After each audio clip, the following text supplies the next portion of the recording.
I caught my wife cheating. Because of her cat. I never thought the cat would give her away. You read that right, the only reason I found out my wife was cheating on me was because of her stupid cat. I don't even like that animal.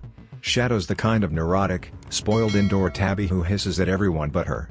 But turns out, he's more loyal than she ever was. My name's Jack. I'm 34, married for 6 years to Leah, the love of my life, or so I thought. We lived in a quiet suburb outside Chicago. I work in tech, mostly remote. Leah's a freelance photographer, always out on shoots. I trusted her completely. Last month, Leah went on a supposed 3-day work trip to Nashville. No big deal. She kissed me goodbye, told me she'd call when she landed. But by the second day, I noticed something strange. Shadow wouldn't leave the guest room. Just stood by the door, meowing like crazy. Then I noticed the door was shut, and Leah never shuts that door unless someone's using it. I opened it. There was a half-empty glass of wine on the nightstand. A pair of men's sneakers under the bed. A cologne scent I didn't recognize hanging in the air. My heart stopped. Leah wasn't even in town. So who the hell had just been sleeping in our guest room? I froze. Everything felt unreal. Was I overthinking? Was there an explanation?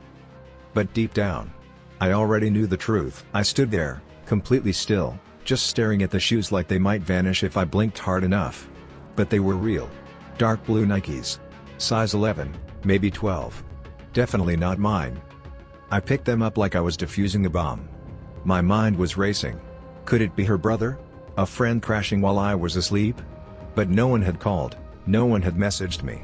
And Leah never said a word about anyone staying over. I checked the closet. A jacket hung there. Not mine either.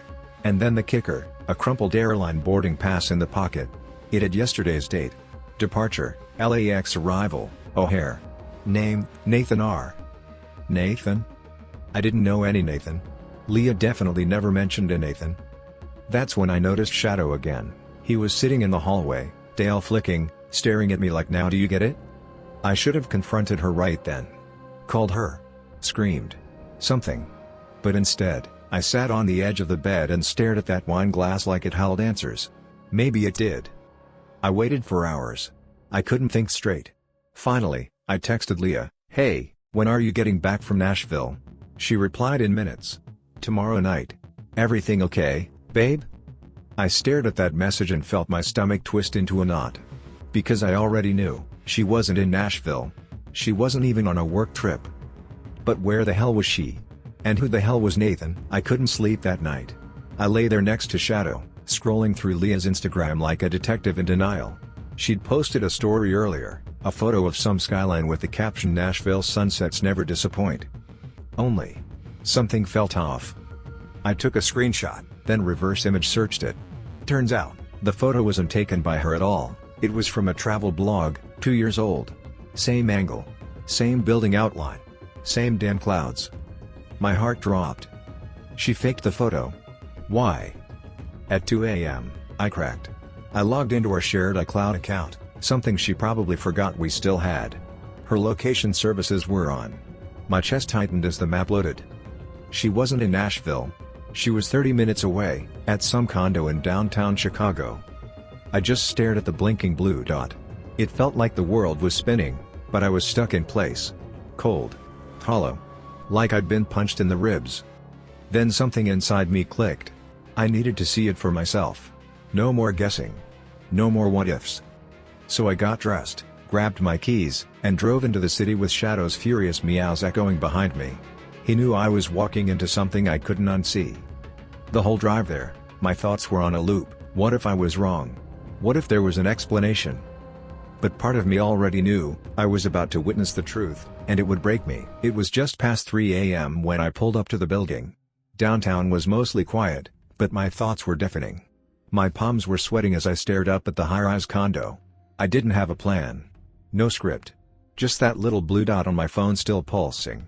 Like a heartbeat. Unit 14B.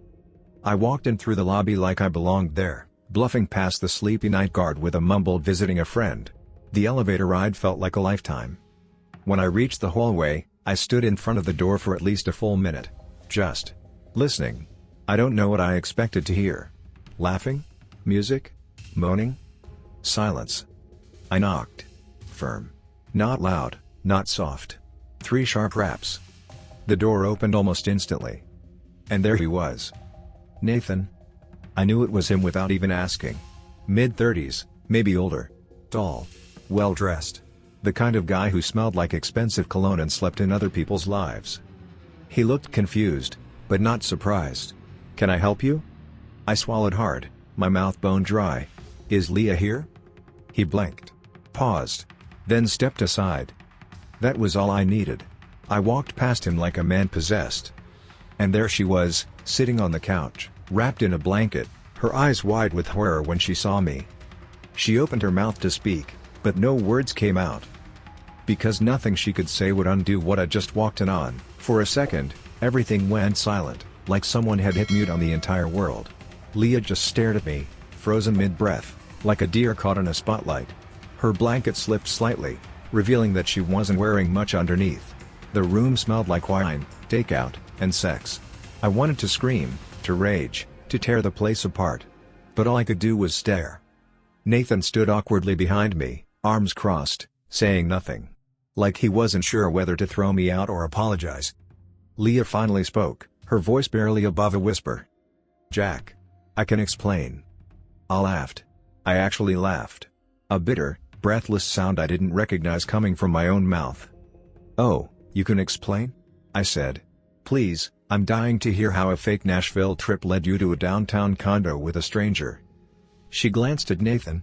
He looked at her like he expected answers too. "That's not fair," she said. "It's not what it looks like." I tilted my head. "Really? Because it looks exactly like you're sleeping with someone else while lying to your husband." She started crying. Big, dramatic tears. I didn't buy them. Nathan stepped forward, his voice calm.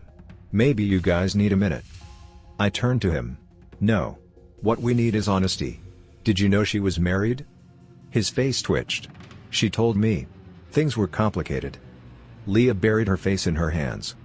And I realized in that moment, I didn't even know who I'd married. She didn't even try to deny it after that. Leah sat there, shoulders shaking, mascara streaking down her cheeks, whispering, "I didn't mean for you to find out like this." Like that was the problem, not the betrayal, not the lies, not the fact that another man had been sleeping in our bed and drinking wine from our glasses. No, the issue was how I found out. I looked around the apartment, half-packed suitcases, a second toothbrush on the bathroom counter, a photo of them together on the fridge. They weren't just hooking up. They were living. "How long?" I asked, voice hoarse. She didn't answer. I asked again, louder. "How long has this been going on, Leah?" Finally, she met my eyes. "Almost a year." I staggered back like she'd slapped me. "A year?" We'd been planning a vacation 6 months ago. Talking about trying for a baby. And she was already cheating. "I didn't mean to fall in love with him," she said, and that sentence nearly broke me. Fall in love? She wasn't sorry she did it, she was just sorry I showed up. Nathan tried to say something, some lame apology, but I shut him down with a glare. This wasn't about him. This was between us. I walked out. No yelling. No slamming doors. Just silence. But inside, something was splintering. Breaking apart piece by piece. Because nothing in my life was real anymore. I don't even remember getting in the car. The next thing I knew, I was on Lakeshore Drive, the skyline shrinking in my rearview mirror. My hands clenched around the wheel so tightly they ached. I didn't have a destination. I just needed to move. To breathe. To get as far away from them as I could. The roads were empty. The sky started turning that pale, ghost blue color it gets just before sunrise. And somewhere between mile markers, the weight of it all hit me, and I had to pull over. I parked near some empty gas station off the highway and just sat there, staring through the windshield while tears rolled down my face. Silent. Hot. Relentless. Like my body had decided to cry on its own because I couldn't even form thoughts anymore. A year. She'd been building another life while pretending ours was still intact. She came home every night, kissed me, laughed at my dumb jokes, let me make her coffee in the morning, all while hiding him in her phone, her mind, her heart. I wondered if I'd missed the signs. Or if I'd just chosen not to see them. Was it me? Was I boring? Not enough? Too wrapped up in work? The guilt started creeping in, even though I knew deep down it didn't belong to me. Still, Part of me kept whispering, if she fell in love with someone else, maybe you weren't worth holding on to. And that thought? That one almost destroyed me. I didn't go home right away. I ended up at my brother Mike's place later that morning. He answered the door in sweatpants, holding a cup of coffee, blinking like he wasn't sure if I was real or a ghost. I must have looked like hell. My eyes were bloodshot, shirt wrinkled, jaw clenched so tight I could barely talk. He didn't ask anything at first. Just stepped aside and said, "Come in." I sat on his couch for a long time before I told him everything. Every brutal, humiliating detail, the fake trip, the guest room, the shoes, the iCloud location. "Nathan." Mike listened in silence, but I could feel the fury radiating off him. Then he said something I wasn't ready for. "I think Mom suspected something." I blinked. "What?" "She mentioned it a few months ago. Said Leah didn't seem present anymore. Like she was elsewhere even when she smiled. I told her she was overthinking it." I felt like I'd been punched all over again. Other people knew. Or at least sensed something was off. Everyone but me. Had I really been so blind? Mike offered to let me stay a few days. I agreed.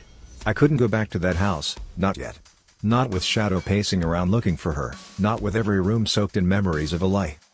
I slept on his couch that night, fully clothed, not because I was tired, but because I had nothing left to say, think, or feel. I was emptied out. The next few days felt like a blur, a mix of numbness and anger. I spent hours scrolling through old photos on my phone. Pictures of us laughing on vacations, holding hands on the couch, planning our future. Every smile felt like a lie now. Every promise broken before it was even spoken. I called Leah once. She didn't pick up. I left a voicemail, my voice shaky but desperate. "We need to talk. Please." No response. The silence was deafening. Like the final confirmation that she didn't want me anymore. I started questioning everything about myself. My worth. My mistakes. My failures. But then something unexpected happened. One afternoon, Shadow, that damn cat, jumped into my lap. His purring was soft, comforting. It was the first time in days I felt a flicker of something other than despair. Maybe it was time to stop drowning in the past. Maybe it was time to face the future, whatever it held. But I still didn't know how. After days of silence, Leah finally called me back. Her voice was quiet, hesitant, like she wasn't sure if I wanted to hear her or not. "I'm sorry, Jack," she said. "For everything.